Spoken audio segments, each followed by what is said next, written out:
कहीं जन कहे के बतन साफा साफा का कह है दी। ता हमार देवर जी के समझावत काहे नहीं खू का समझाई?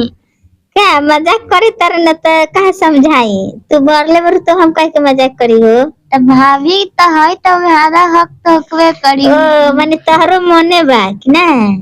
ओह ओहो देवरानी होके तो ऐसन हम तो कहीं कि लोग के मेहरारू से लोग मजाक करेला तो को मेहरारू जरेली सब आगे तू तो हमें सटावल चाहता रू हो। आधा हक तो मेरा को हल ही बा देवर के। आ आधा हक देवर के तो हल ही बा। ओ माने आधा हक हम दे दिए तू का चाट डलबा तू अपन सामानवा के का जोगा के रखबू। हमरो चली आए हमरो सामानवा यूज होई। हमार मर्द के जाने तरु नु चोक वरन चोक चोक हाँ जैसे हंसुआ छुरी लोग पिजावेला वैसे ही हमार मर्दा चोक वरन। को घंटा दो घंटा घर में रह तबे घंटा में चोक रही। चल जाम बहरिया तो कहाँ से चोक रही। हेलो हाँ हेलो का हो आरती जी बड़ा ढेर दिन पर याद कैलू ह। कहाँ ढेर दिन पे याद कैले हम तो हमरा रोज रोज याद कर ले। हमरा तो लागत कि भाभीए के भूल गइलू। भाभी के नहीं की भूलली हम तो रोज याद कर ले। लेकिन आप ना फोन कर ले। हम तो अपन देवरानी जी के सपना सजावत रहने कि हम देवरानी जी कब आई हैं। जब बुलाएं तब आए। जब बुलाएं तब आए। अब हम का जानी हमार देवर से कितना प्यार करेलू का करेलू। बहुत प्यार कर ले तू ही न जानबू। बहुत प्यार कर ले। खाली कहला से प्यार हो जाला कि ना सच में कर ले। प्यार के फर्ज निभावेलू। हाँ तो हमार देवर खातिर हाँ शंकर बाबा के बारे शिवरात्रि चलत। हाँ का तुम हमार देवर खातिर जल ढार सकते। हम तो सब कुछ कर सकते जल का सब कर ले। अब एक दिन भूखे रहबू न तब पता चली। आ शंकर बाबा के का रोज भूख रह जाए। आ शंकर बाबा के पूजा करबू न तो जाने तारू बढ़िया दूल्हा मिली। हाँ हम रोज करवाई पूजा। रोज शिवरात्रि सब करवाई पूजा करबू। हाँ हमार देवर जी के मंगबू। हाँ ओहो भगवान जी से तो पहले ही मांग लेला है पहले के जल ढारे गए तब। अच्छा तो तारा मम्मी में जाने ली कि ना। ना मम्मी ना जाने लाई। केहू ना जाने ला। केहू ना जाने ला घरे। पापा उपा तहार केहू ना। तार भाभी भी भाभी भी ना जाने। ऐसा तो हो ना सकला प्यार तो जब केहू जानबे ना करेला तो मजा तो आइबे ना करेला। तारा कोई होई ना होई कोई तरह माने लागल। हाँ हमार दोस्त है। कौन है दोस्त सहेली है। ओ तार सहेली के नाम का है। सहेली के ना मुस्कान नाम है। ओहो मुस्कान। हाँ हाँ हाँ कितना अच्छा नाम हो प्यारा से प्यारा। प्यारा से प्यारा क्यूट सा नाम है। ओ क्यूट सा नाम है। अच्छा ता अपना सहेली से पूरा बता दिल बरू अपन सहेला के विषय में। हाँ सब बता दिल बनी। ओ तो हमरा तो लगा था तेरा में मदद करी है।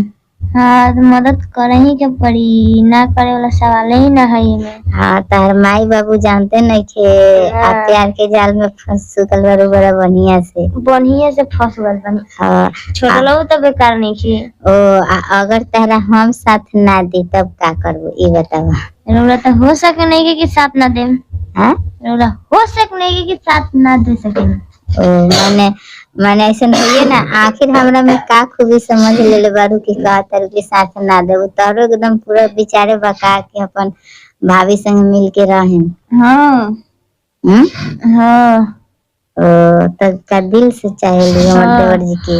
हाँ दिल से जान से सबसे चाहेली। ओ तब तो बड़ा अच्छा लगी हो।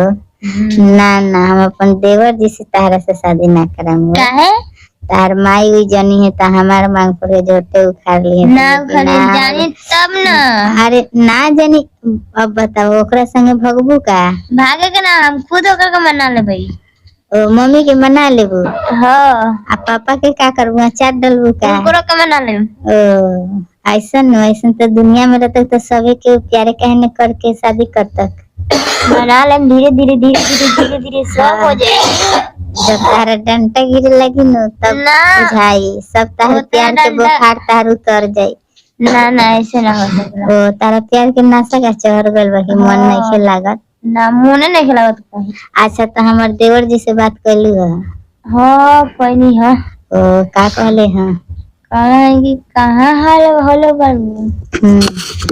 अच्छा तो हमार देवर जी तारा के का कह के बुलावल ये बताई। आरती। आरती कहे रे?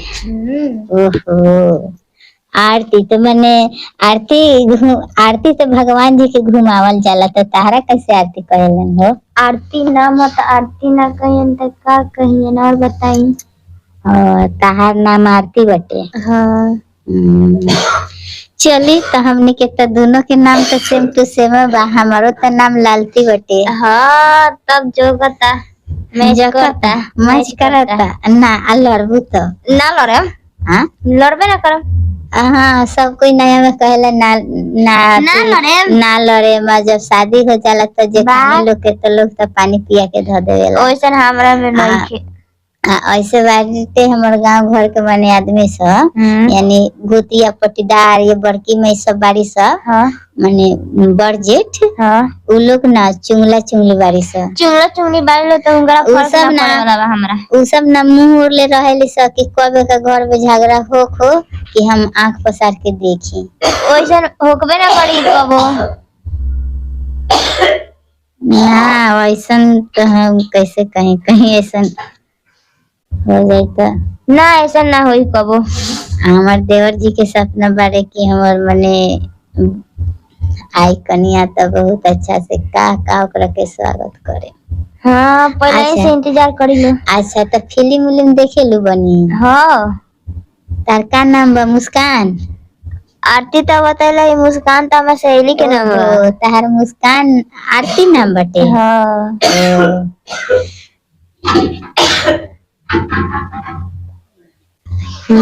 हेलो। हाँ हेलो। काहे देवरानी जी का कहियो तारा से? का कहीं जन कहे के बतन सफा सफा काहे त हमार देवर जी के समझावत काहे नहीं खू? का समझाई?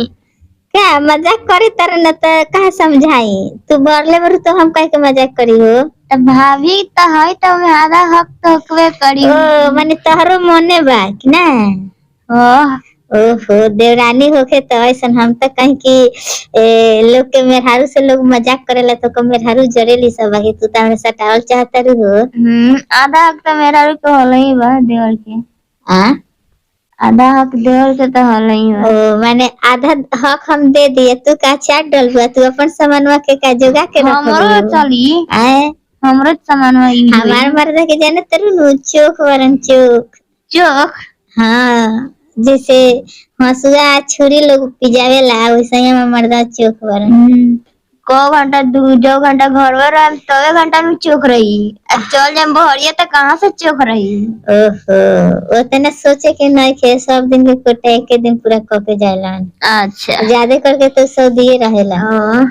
तहार वाला तो का कहीं हम तहार वाला तोहरे याद में रहेला।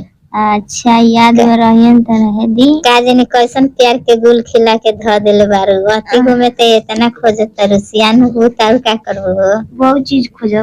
हमार देवर जी के अपना लेबू तब का करबो? ना लेम त का करबो? हमरा त बुझाता कि करेजा में साट के सुतबू जैसा। हां ई बात हां। ई बात है नु? हां। अच्छा तो का सपना सजेले बरे? बहुत सपना सजेले है। बहुत सपना छोड़ा बहुत के गोली मारा। हाँ हमरा कहे के मतलब है कि जब हमार देवर तारा कमरा में जई हन आ ताहर जब शादी होके तू आइबू आ ताहर सुहाग रात जैसे कि लोग फिल्म में दिखावे ला उ माने त ओ में माने का सोच के माने बारू पहले का धरवाइबू? पहले हाँ पहले चुम्मा चाटी सब है। ओ तार चुम्मा तेरा पहले अच्छा लगे? चुम्मा तो नानी को लोग लइकवा के गोदी में ले लेवेला। तब पहले चुम्मे से शुरुआत है। ओ पहले चुम्मा से शुरुआत करो। चुम्मे से होखेले। हां त कहीं कि पहले चिवटी काट के लोग शुरुआत करेले थे। ताहार तो भसुर जी बारे ना का कहीं हम तो कमर में चिवटी काट लेले रहले। हम कमर में पहले चिवटी काटे से शुरुआत भइल बा। हमार देवरानी जी के पहले चुम्मा से शुरुआत हुई। देखो हमने के जोड़ी कितना मजेदार बाटे। सबसे मजेदार जोड़ी बा। अच्छा तो तू अभी तो तार शादी भल ना, बाकी इतना कुछ हमने के बात हो गए। तार माई जनी है तो का कहिए कुछ ना कहे जाने तो कहे हाँ प्यार करे तो बतिया तो डर का चीज है। तू न शिकार करत रह, तार पापा जी थोड़े शिकार करिए। शिकार ना करी है काहे करवे ना करी, हम जाने नु। काहे ना करी है तार पापा जी जे बारे नु वार्ड के बाटे। हाँ जैसे कि वार्ड कमिश्नर बोलेला, उहे तार पापा जी कमिश्नर बाटे। अच्छा समझे नी। हाँ गांव के यानी पंचायत सब संभाले वाला बाटे। वैसन आदमी थोड़े ना। मुखिया वो मुखिया है, फिर वो सरपंच होखेला। मुखिया सरपंच वार्ड सब होता है। हाँ तो तार पापा सरपंच बारे तो सरपंच ऐसा थोड़े ना शिकार करी है। काहे ना करिए ना, गोड़ पर गिरला के बाद सब हो जाई। माने माफ सब शादी से माने हमार देवर खातिर अपन पापा के गोड़ पर गिर जेबू। हाँ उससे हारे जान के बाज लगी अगर ना हो शादी तब के कहतनी। ना हो शादी तो का करबू। हेलो हाँ काहे डेरा तारू, बात करा ना। तार आ गइले का पापा उपा? ना पापा अपन खराई। ओ मम्मी कोई ना, कोई नहीं के नुआ ना ठीक बा। ठीक बा।